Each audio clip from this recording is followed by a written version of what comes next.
Hi, welcome to everyone who's joining us for today's webinar, Beyond the PUMA, Supplemental Geography in ACS Microdata from IPUMS USA. My name is Kari Williams. I'm the User Engagement Manager for IPUMS, and it is my distinct pleasure to introduce today's webinar and the presenters. We hear a lot of questions about the geographic detail, and I'm really excited to have this resource both for folks interactively and to have a recording that folks can reference afterwards. So today's presenters are Dr. Jonathan Schrader. Jonathan is an IPUMS research scientist focused on U.S. geographic data products. He serves as the project manager for IPUMS NHGIS, which is a website that provides summary tables and GIS mapping data for U.S. censuses and surveys from 1790 through the present. Dr. Schrader leads the development of new NHGIS data products, including GIS boundary files, time series tables, and crosswalks. Since 2014, he's also led the development of integrated geographic variables for census microdata in IPUMS USA. Our other presenter is Grace Cooper, who's a senior data analyst with expertise in U.S. geographic data in the microdata from the American Community Survey in particular. She works as part of a team that integrates, harmonizes, documents, and disseminates data from the American Community Survey, Current Population Survey, National Health Interview Survey, Medical Expenditure Panel Survey, and the American Time Use Survey. She supervises ongoing work under IPUMS NHGIS to digitize all U.S. 1970 and 1980 blocks, and since 2021, she's taken a lead role in the expansion of the IPUMS USA geographic variables to incorporate the 2020 PUMA definitions. Thank you, Jonathan and Grace, for being here and for sharing your expertise with so many folks today. With that, I'll turn my video off and I'll hand things over to Grace. Thanks again all for being here today. Thanks, Kari. And thanks everyone for being here. I'm glad you've joined us and are interested to learn more about USA geography. And to start, I'm going to talk about IPUMS USA and what data are available. So IPUMS USA is a collection of U.S. Census and survey data dating back to 1790, when at first it was household and county level censuses. Starting in 1850, the census started collecting person level data. And then starting in 1960, we have only samples based on confidentiality. In 2000, the Census Bureau created the American Community Survey, or the ACS, which is an annual survey of 1% of the US population. Now, each year they also produce a 5-year sample, which is pooling 5 of the single-year samples. Now, these samples are suppressed for confidentiality reasons. So we provide supplemental resources to help overcome these limitations. So USA data covers a variety of topics for whatever your research question is. I won't go into detail about them, but there's a lot out there to discover. So US Census data is available in 2 formats. First, I'm going to talk about summary data, which provides geographic level unit of analysis. So each row is a geographic unit. In this example, it's a block group. And then each column describes the block group. Here we have a unique identifier that you can join it with spatial data, the block code, and then the variable of interest. So in this case, I included just total population per block group. What's great about summary data is that it has very detailed geographic level data because it's based on more records than are available in the public use files. However, it has limited number of variables per table. The other type is microdata. So this is individual level unit of analysis at the household and the person level. Those are each row is a person, and then the columns tell us about those individuals. So what their relationship is to the head in this example, their marital status, maybe their education, and other socioeconomic and geographic variables. What's great about microdata is that it provides very detailed information about the individual with flexible variable selection. However, it has less geographic detail available because of confidentiality restrictions. So this graphic shows the hierarchy of geographic units available in census data.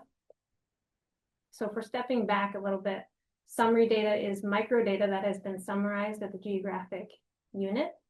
This is NHGIS data. So this graphic, we see the nation is the largest geographic unit available in the data, all the way down to the census block at the bottom. These lines show the correlation between geographic units. Not all units can be correlated with one another, but census blocks can be correlated with any other. Microdata is household and individual level data. This is what you get through IPUMS USA. It has, again, flexible classification, modeling, cross-tabulation, and it's disseminated in multiple formats. However, we have that restricted geographic detail. Which brings me to the purpose of this talk, geography in the public use microdata sample or PUMS data. So the geography in ACS microdata starts with regions, states, so those higher level geographic units are identifiable.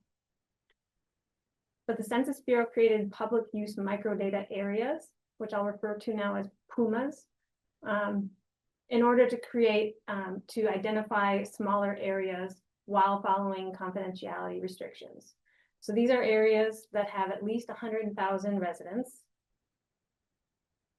They've been in use since 1970, previously called county groups, and IPUMS has also defined 1960 PUMAs. Now, this is only necessary for modern samples that face these confidentiality laws that protect individuals in censuses for the past 72 years. Historical full count files, so 1950 and earlier, have much more detailed geography about individuals.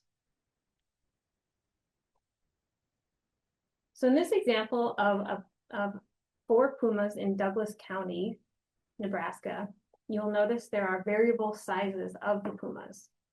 PUMA 904 in the bottom right is much smaller than 901 to the top left. That's likely because of a difference in population density. So to recap, PUMAs are the lowest level of geography identified in recent decennial census and ACS. They must contain 100,000 people, and they are state dependent. There are 3 problems with PUMAs that you should be aware of. The first is limited spatial precision due to variable extents. So as I showed before, PUMAs can have very different extents based on the population density of the people they're representing. In this case, we have Scranton, Pennsylvania. A PUMA near Scranton, Pennsylvania in green is much larger than a PUMA in Manhattan, New York in blue. So large PUMAs are going to tell you a lot less about the immediate community of an individual than a very small PUMA. The second problem is spatial inconsistency with other geographies. So in this example, we're showing identifiable counties based on 2020 PUMAs. On the left here, we have Salt Lake City, where the PUMAs that are colored are well identifying counties. Versus in Denver, the PUMAs directly in the city center don't align well with county boundaries. And so we are missing core counties for this city. So PUMA correspondence with counties is better in some metro areas than in others using the same data set. And third, temporal inconsistency. So here are PUMA delineations based on the 2000 decennial census in green. Then I've overlapped in orange the 2010 PUMAs, and finally in purple the 2020 PUMAs. Now, as you can see, PUMA delineations change as metro areas grow. So this is, if you're going to look at a single metro area and do a time series analysis, you're going to be using different geographies over time. So still thinking about PUMAs over time and that temporal consistency, the Census Bureau produces these PUMA definitions every 10 years. And I'm going to refer to those as PUMA vintages. So we start with the 2005, the beginning of the ACS through 2011. These samples are based on the 2000 PUMAs. Starting in 2012 through 2021, these samples are based on 2010 PUMAs. And finally, the 2020 PUMAs most recently added are useful for the 2022 through 2031 ACS samples. So I mentioned before that they produce 5-year samples that pool single year samples together. If you have the 2010 through 2015 5-year sample, you're going to be using data based on 2 different PUMA vintages. So it's just something to be aware of. Next, I'm going to talk about a few supplemental geographic variables created by IPUMS based on PUMAs. So for counties, we produce 2 variables, county ICP, which is uses all samples, and county FIP, which is just for 1950 and onward. So different coding schemes, but essentially the same idea. A county is only identified if it is coterminous with a single PUMA, so it shares the same extent and boundaries, or it contains multiple PUMAs, none of which extend outside of that county. So this table is showing the number of counties identifiable per PUMA vintage and the percent of the US population represented by identifiable counties.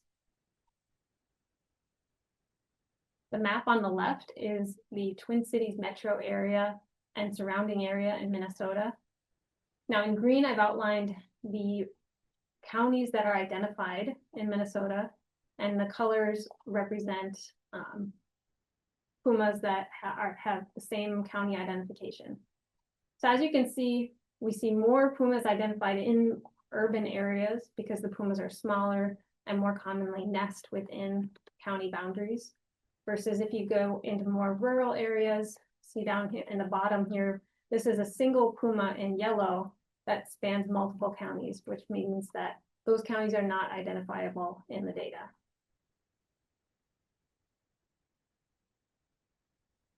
Cities is another supplemental variable we provide, also known as census places. So the protocol for identifying cities, first we identify the best matching PUMAs. So these are a city in which the majority of the PUMA's population lives. And we only identify that city if that best matching PUMA is a good match. So the sum of mismatch error is less than 10%. And I'll get more into that. Then we also provide a city error variable, which provides the classification of the sum of errors. And so this users have access to, and they can include in their analysis. So you know if your city that you're using has a high or a low error rate. So how do we measure mismatch? The sum of errors that I described is the sum of omission error plus commission error. So in this example, I've overlain the city boundary of West Valley City, Utah in purple with its best matching PUMA in orange. Omission error is the percent of the city population that's not inside the PUMA. So here we have, it's in the bottom left here. That population is omitted from the calculation. And the commission error is the percent of the PUMA's population that's not in the city. So it's sort of the opposite. So here are the summary statistics from this example. West Valley City, Utah, the city boundaries intersect 3 different PUMAs. I'm only showing one, the best matching PUMA. And this omission and commission error I mentioned. The sum of errors for this case is 3.89% error, which is pretty good. That's an error class of 4. So this city is identifiable in the data. Now we also provide several metropolitan area variables. Met 2023 is the most recently released. This provides the metro area of residents based on 2023 metropolitan statistical areas, or MSAs. The protocol for creating MET 2023 is to identify, it's identified if the mismatch error is less than 15%. Now, if you remember, city was based on 10%, but it's the same process of identification. This is available for 2012 through current ACS samples. MET 2013 is similar, but based on 2013 MSAs and available for 2000 ACS through current samples. We used to do this differently with an older variable called MET area, and this is pre-2013 delineations. It's no longer being updated. The protocol was to identify if a PUMA nests within an MSA, and there was no mismatch calculation in that case. So looking more closely at MET 2013, I wanted to break down what MSAs are identified based on PUMA vintage. So as you can see, we identify most of the 100 largest MSAs. In the 2020 PUMA vintage, 98 of the largest 100 MSAs are identified. There's just a couple of outliers that, for instance, Madison, Wisconsin, unfortunately, because of the mismatch between the city boundaries and PUMA boundaries. We also provide crosswalks and match summaries for variables with identification based on mismatch errors. So that would be MET 2013, 2023, and city. So to access these resources, go to the IPUMS USA website, find the city variable, and you'll find these links for each PUMA vintage. So the first link is the crosswalk between large places and PUMAs. And this is giving you the intersection between all PUMAs and MSAs and their shared populations. And the match summary is the number of matching PUMAs per MSA and associated errors.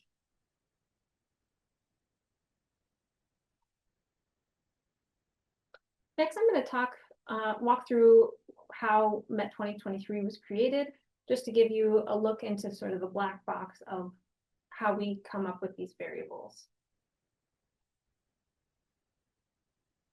So the objective is to identify the association between 2023 MSAs and PUMAs.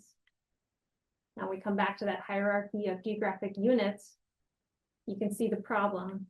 We want to know the core-based statistical areas. That's how we get MSAs. And we want to know the relationship between those and PUMAs. Well, you see there's not a direct line between these. They are not, they don't have a one-to-one relationship or one-to-many. It's a many-to-many relationship. We cannot directly identify them without having mismatch error. So we boil it down to the sub-PUMA geographic unit. And we identify the MSAs from the census block or the census tracts. And then we identify the PUMAs. So here, a little flow chart of how we did this using for the 2020 PUMA samples. Starting with 2020 blocks, sort of as the building blocks, using an NHGIS table file. We extracted 2020 counties from those block IDs. But wait, there's a little special handling for Connecticut because the counties changed to planning regions in 2022. I won't go into too much detail about that, but we had to do a little bit of extra work to get the association between planning regions and 2020 blocks. Oops. Merge that with the 2020 counties. And then we were able to get the 2023 MSA association to blocks using the Census Bureau delineation file. Then on the right-hand side of the equation, NHGIS table files that make this really easy because they include a PUMA ID in a block table file. So then we have 2020 PUMAs, and we get MET 2023 for those samples. Creating MET 2023 for 2010 PUMAs was very similar. Left-hand side of the equation is the same, but to get to 2010 PUMAs, there's just a small intermediate step where we needed to get 2010 tracts, again, using NHGIS crosswalk this time, of 2020 blocks to 2010 tracts. And then we were able to get to 2010 PUMAs. With that, I will pass it on to Jonathan. Thanks, Grace.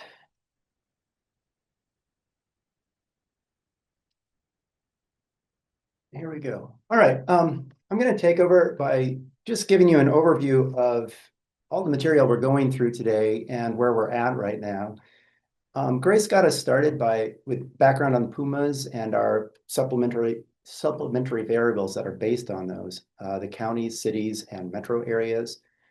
I'll be taking it from here by going into urban-rural indicators, our cons PUMAs, which are sets of PUMAs that we identify to be consistent across time, and some migration and place of work variables. Lastly, I'll go through these last things very quickly. We have some other resources on our webpage that are not variables in the microdata, but just supplemental files that are helpful for making sense of all of these things. Getting started with urban-rural indicators. The issue is that, as Grace has been discussing, PUMAs don't necessarily match up with other things. And if I just would like some indicator of the urbanness or ruralness of a particular respondent in the American Community Survey, the only information I have is which PUMA they're in. I can't actually directly determine whether they're in a metro area or not. On this map of South Central Texas, you can see PUMA boundaries in blue, and also the census-defined urban areas in the dark purple, and metro areas, which are defined by the Office of Management and Budget in the federal government, are in the brighter, lighter purple. You can see that PUMA boundaries don't match up perfectly with any of these things. That's why there's some mismatch when we try to identify the metro areas. They especially don't match up with the urban area boundaries. So we have some challenge in actually being able to determine whether a person is in an urban or rural place. What IPUMS does provide is a variable called metro, and this provides different metropolitan statuses. PUMAs that are entirely outside of any metro area, for residents in those PUMAs, we assign the non-metro class in that variable. For people who are entirely within a metro area based on their PUMA, we assign one of these in metro area variables. And we even go down to the principal city within the metro areas. Principal city is also part of the official metropolitan area designation. There are usually just one or a few principal cities per metro area. You can see that there's a lot of mixed cases here. There are some PUMAs that are entirely outside of any principal city in a metro area, and there are some PUMAs that are entirely inside of a city, principal city. But there are a lot of PUMAs, in fact, the majority of metropolitan PUMAs that include a mix of both the principal city and non-principal city cases. It's a similar problem outside of metropolitan areas. There are a lot of PUMAs that include parts of metropolitan areas. And for all of these, we classify them as mixed. Now, if you especially just want a simple binary classification between non-metro and metro population, you might choose instead of metro to use our PCT metro, percent metro variable, which provides the actual percent of the population that is inside or not inside of a metropolitan area. So you can see the totally non-metro cases are zeros here, and the totally metropolitan cases are 100s here. And everything in between has a number between 0 and 100. You could treat this as a continuous variable for whatever model you're working on. You could classify it in different ways. And for a simple binary classification, you might just go over or below 50%. Now, this gets you probably what you're really hoping for in terms of a variable design, a simple binary classification. But there's a couple big caveats with the coarseness of this variable. First of all, like with our metro area identification, these are not perfect identifications. These areas do correspond to both non-metro and metro areas. So if you do this kind of binary classification, you have to accept that things called metro might include some non-metro population and vice versa. You'll also notice that these boundaries are extremely sharp boundaries, and that, of course, the world doesn't work neatly along these boundaries, such that population within these boundaries are perfectly all metropolitan and population outside of them are perfectly non-metropolitan. There's a lot of variation within metro areas and outside of metro areas in the degree of urbanness, and that may impact your analysis in different ways. Consider the question, are poverty rates higher in rural or urban areas? You think you could potentially get a definitive answer to that using these metro, non-metro definitions. Well, if I go to ACS summary data that can define these areas perfectly, unlike with the microdata, I get this answer. Non-metro areas have a significantly higher poverty rate than metro areas. So I guess rural areas have a higher poverty rate. Well, if I use the official urban definitions from the Census Bureau based on urban areas or not, I get a different answer.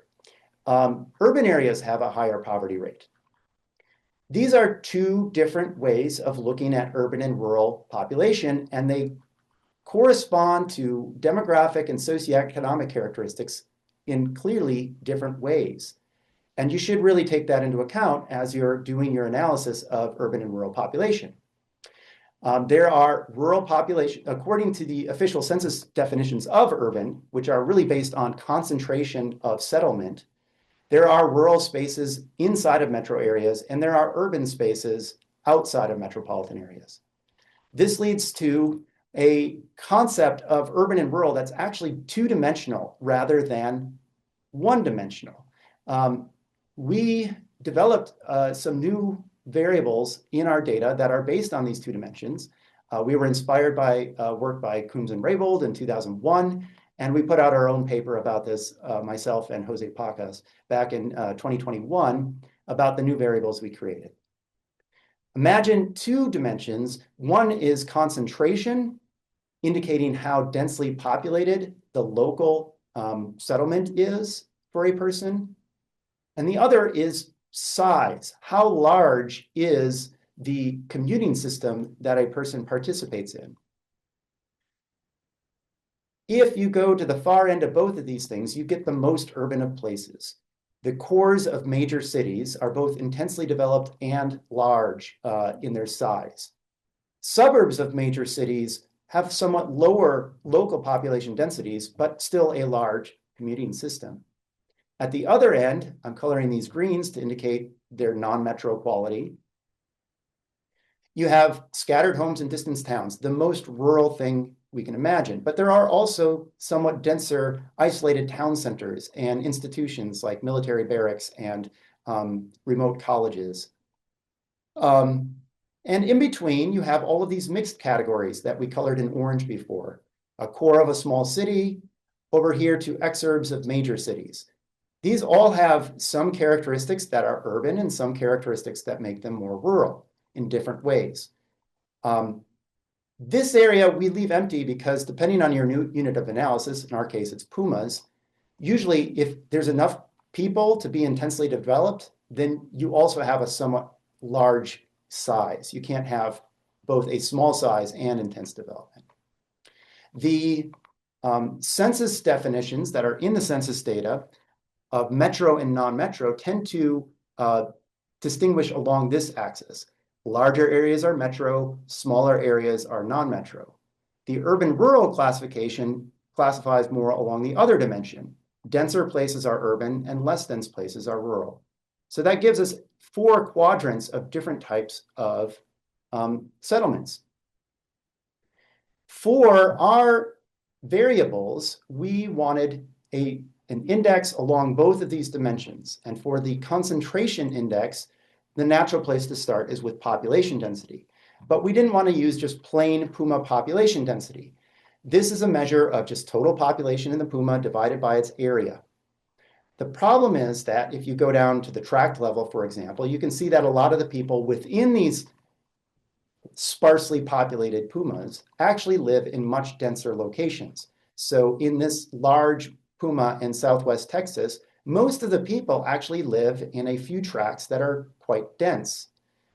Compare that to this PUMA alongside San Antonio, where most of the people live in moderately dense tracts. So the characteristics of the local communities in this PUMA tend to have a more moderate density compared to the typical characteristics for residents of this PUMA, where the population density tends to be actually higher in the local community. And we can get at that by using average tract density instead of total population density. So we use the census tracts within the PUMAs, take the average of those using a population-weighted geometric mean. That's kind of like taking average on a log scale. And then we basically have the typical local density for the typical resident of each PUMA. And you can see that areas like this have much higher densities because most of the people live in dense tracts around the city of Laredo. This has a lower average tract density because people live in exurban densities here. I'll move on to the index of size.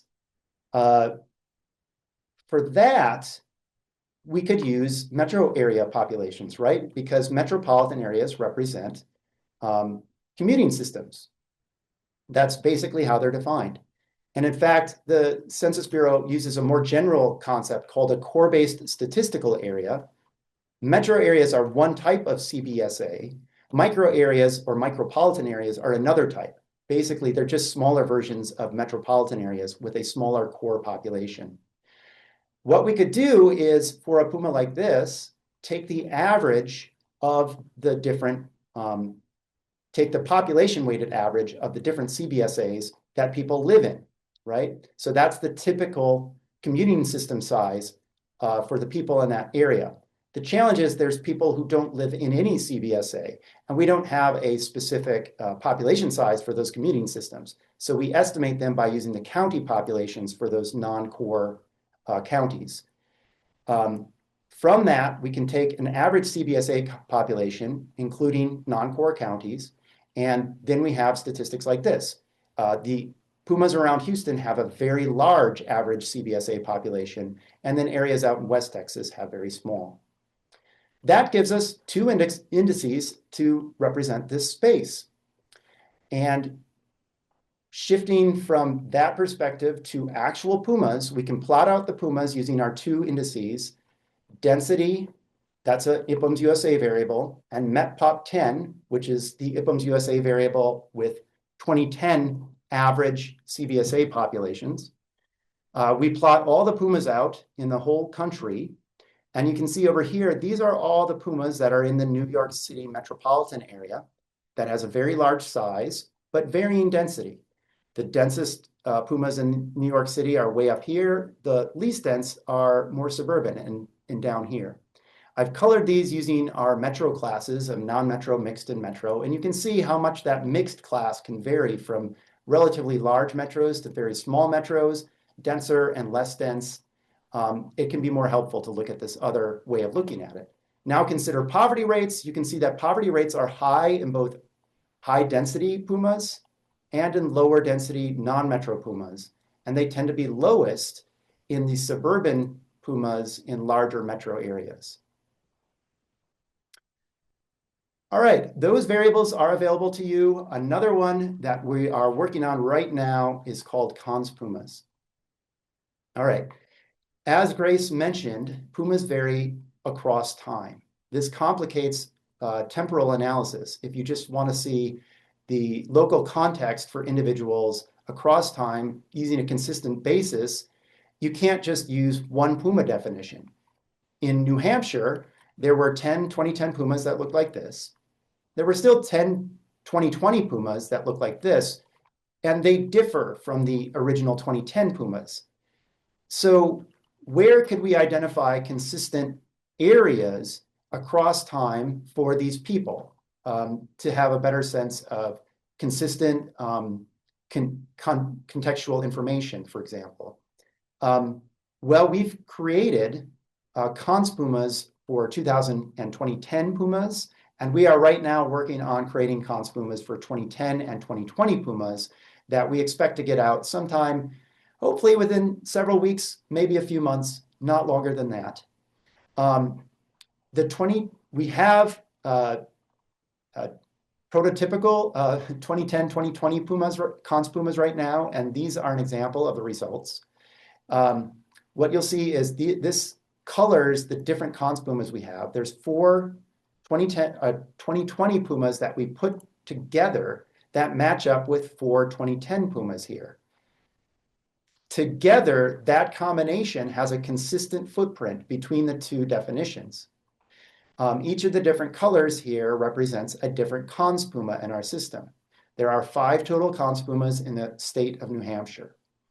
The method we use to identify these also allows for a little bit of give between the definitions. You can see here, there's a slight mismatch between the 2010 and 2020 PUMAs that make up these 2 cons PUMAs. If you zoom in on that, you can see there's a couple little communities here, but our method ensures that that's always less than 1% of the total mismatch between the 2 years. I won't go into all the details here. This video will be recorded. If you're curious, you can pause on this. In brief, we iterate mergers of PUMAs, merging them together pair by pair until every complete cons PUMA has a mismatch that's below 1% between the earlier PUMAs and the 2020 PUMAs, later PUMAs that we match with them.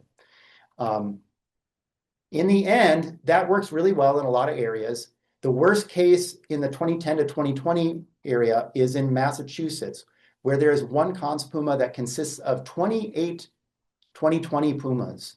That's about 3.5 million people. So the one downside of this cons PUMA method is as we aggregate up, we lose geographic detail. And if that's really important for your analysis, then you may need to consider focusing your analysis on areas where cons PUMAs are smaller, or coming up with, using other methods to identify consistent areas across time, or try to standardize your units in different ways. This is not too bad most of the time. In the case of the CPUMA 1020 variable, which will match 2010 and 2020 PUMAs, 64% of those have a 2020 population less than 250,000. So that's most of them. Most of the population lives in fairly small cons PUMAs, but some people do live in much larger cons PUMAs. This was worse previously. There were more bigger changes between the 2000 and 2010 PUMAs, and that required us to do a lot more mergers, including 2 cons PUMAs that have populations over 4 million in 2010, making up 2.8% of the US population. All right, winding down a little bit, I wanted to show you all where you could find these variables in our interface. When you go into the IPUMS USA Select Data interface, you can choose variables through these dropdowns. To find the geographic variables, look under Household and go to Geographic. This lists all of the variables we've been talking about so far today. Here are the PUMA variables and the older county groups and mini PUMAs that we created for 1960. Here are the county variables that we base on PUMAs. Here's the city variable and the city ERR variable that describes the mismatch error between cities and PUMAs. Here's the various metro area variables, down to here, the 2023 error variable. Here's the metropolitan status and percent metro. Here's density, which is technically the population weighted average tract density. Down here is 3 different metpop variables using different years of population and different metro area definitions. Lastly, here's the consistent PUMAs. We had an older version that went from 1980 through 2000. That does not use the exact algorithm that we now use for 2000 that we used for 2000 and 2010 and for 2010 to 2020. You can read more about it in the variable description. I want to draw attention to another issue here. For census samples before the ACS, notice all of these blue circles here. If you hover over those in our interface, it will explain that this variable is not available for the selected sample, but it is available for other samples from this year. Our default selections are 1% samples. We do that so that people getting all of these samples together in one extract won't have a truly massive sample. We choose the smaller samples. A catch, though, for this period, the smaller samples have less geographic detail than the larger samples. There is, for example, a 2005% sample that uses true 2000 PUMAs. The 1% sample does not use PUMAs. It identifies super PUMAs. These are groups of PUMAs that are larger.